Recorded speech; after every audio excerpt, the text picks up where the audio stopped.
Tumsifu Yesu Kristo. Familia inayosali pamoja huishi pamoja. Basi ndugu zangu wapendwa, karibuni tutafakari matendo muhimu katika siku ya Ijumaa Kuu ambayo tutayashuhudia. Tendo ambalo tutalishuhudia katika siku ya Ijumaa Kuu ni ibada ya kuheshimu msalaba ama kuabudu wokovu uliotundikwa msalabani. Siku ya Ijumaa Kuu katika ibada ya mateso ya Bwana wetu Yesu Kristo, padre anatoa mwaliko akisema, huu ndio mti wa msalaba ambao wokovu umetundikwa juu yake, njooni tuabudu. Kisha waamini huitikia, njooni tuabudu.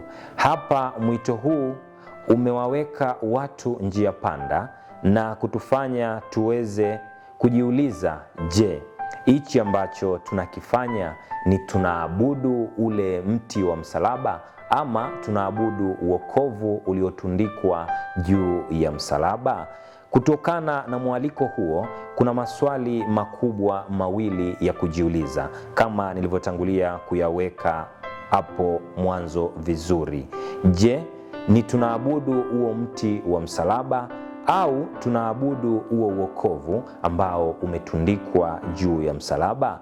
Katika mwaliko huu wa ibada ya mateso ya Bwana wetu Yesu Kristo, siku ya Ijumaa Kuu, waamini tunaalikwa kuabudu wokovu uliotundikwa juu ya msalaba.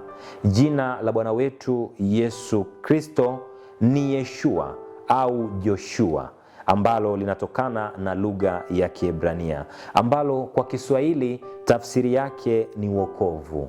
Kumbe mwaliko huu ueleweke hivi: huu ndio mti wa msalaba ambao Yesu, Yeshua ama Joshua, maana yake wokovu, ametundikwa juu yake.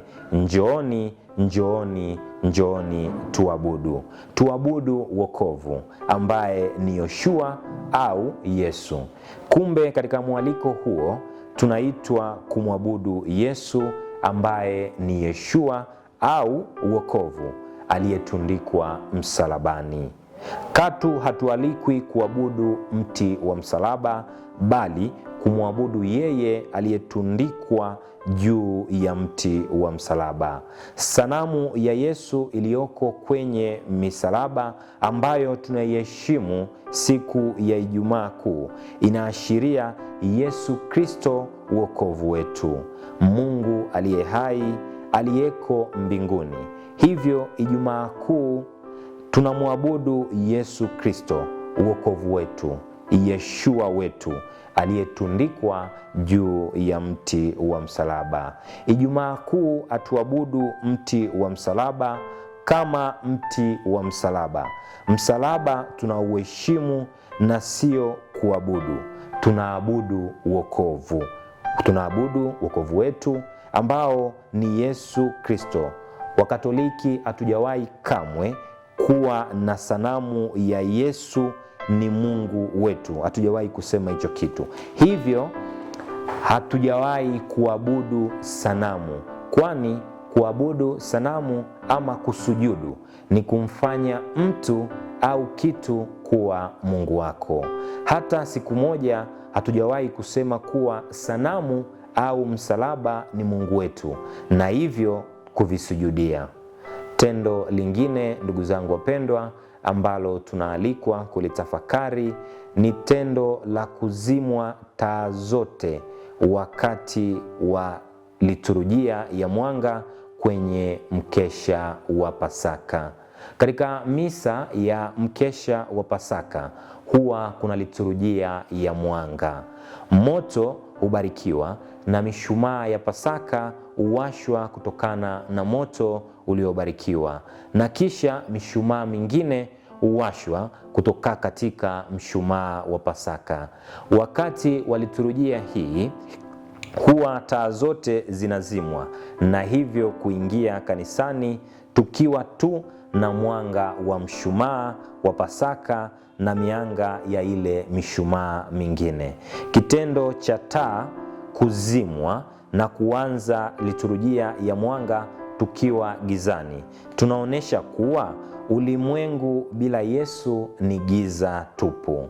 Kwa kuamua kumuua Yesu, Wayahudi walichagua kukaa katika giza badala ya kukaa katika nuru. Yaani Yesu mwenyewe analithibitisha hili katika maandiko matakatifu, kwani wakati wa kifo chake msalabani, dunia nzima iliingiwa na giza. Tangu saa 6 mchana mpaka saa 9 giza likaikumba nchi. Rejea Injili ya Mathayo sura ile ya 27 aya ya 45. Lakini kwa ufufuko wa Kristo, ulimwengu unapata tena mwanga. Ndiyo maana mwanga wa mishumaa wa Pasaka unaangaza pote na unatoa mwanga kwa waamini wote. Ulimwengu wenye Mungu, yaani wenye Yesu, ni nuru tupu. Watu waliokaa gizani wameona mwanga mkubwa. Rejea Injili ya Mathayo sura ile ya 4 aya ya 16. Rejea Injili ya Luka sura ya 1 aya ya 79. Kwa ufufuko wa Yesu, dunia nzima inapata mwanga, yaani inapewa uzima mpya na kuishi kama wana wa nuru halisi, yaani wana wa Mungu. Mshumaa wa Pasaka unawakilisha Kristo mfufuka, ambaye kwa ufufuko wake dunia nzima imeondolewa kutoka katika giza la dhambi na mauti.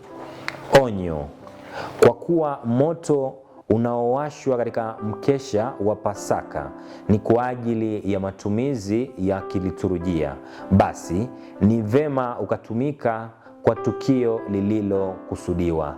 Kamwe usitumike kuwashia sigara wakati padre anasubiriwa. Ndugu zangu wapendwa, karibuni pia tutafakari tendo lingine ambalo ni moja ya matendo ambayo tutayashuhudia katika zile sikukuu 3: kuandamana wakati tunaingia kanisani katika misa ya mkesha wa Pasaka. Mara baada ya kuwasha mshumaa wa Pasaka, tunaanza maandamano ya kuingia kanisani. Nini maana ya maandamano haya? Maandamano haya yanatukumbusha safari ya wana wa Israeli, maandamano yale ya Waisraeli kutoka utumwani Misri wanapoingia katika nchi ya ahadi. Ni maandamano yanayoakisi safari ya ukombozi wa wana Israeli. Nasi tunaandamana kuonesha tunasafiri kutoka katika utumwa wa dhambi kuelekea kwenye maisha mapya, yaani maisha ya fumbo la Pasaka. Tunakombolewa kutoka kwenye utumwa wa dhambi na mauti na kuingia katika maisha mapya. Nasi tupo safari ya wokovu wa roho zetu. Kadhalika, maandamano haya yanaashiria kuwa sisi ni kanisa la wasafiri ambalo tupo safarini kutoka duniani kwenda mbinguni, yaani nchi yetu ya ahadi. Tumsifu Yesu Kristo.